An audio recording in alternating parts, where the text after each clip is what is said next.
Il était une fois deux grenouilles qui étaient tombées dans une jatte de crème.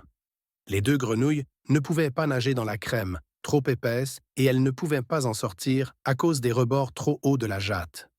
Au bout de quelques minutes, elles étaient épuisées à force de se débattre pour essayer s'extirper de ce mauvais pas. Elles avaient de plus en plus difficulté à remonter à la surface et à reprendre leur souffle. Elles allèrent se noyer. L'une d'elles dit « Je n'ai plus de force. Nous ne réussirons jamais à nous en sortir. Je vais mourir. Je ne vois pas pourquoi je continuerai à me débattre, puisque de toute façon, nous sommes condamnés à mourir dans cette jatte. » Ayant dit cela, elle cessa de se débattre et disparut, engloutie par l'épais liquide blanc. L'autre grenouille, plus obstinée, se dit « C'est impossible. Il n'existe aucun moyen de s'en sortir. Pourtant, bien que la mort soit proche, je lutterai jusqu'à mon dernier souffle.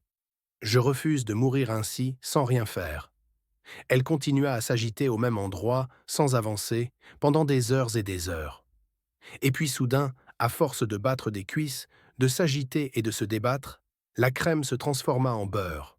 Surprise, la grenouille fit un bond et, patinant, arriva au bord de la jatte. De là, elle rentra chez elle en coassant joyeusement. La leçon est que le pire n'est jamais sûr. Quand tout nous porte à croire qu'on est perdu et qu'il n'y a plus aucune chance de s'en sortir, essayons, tant que faire se peut, de garder une porte ouverte, la plus petite soit-elle.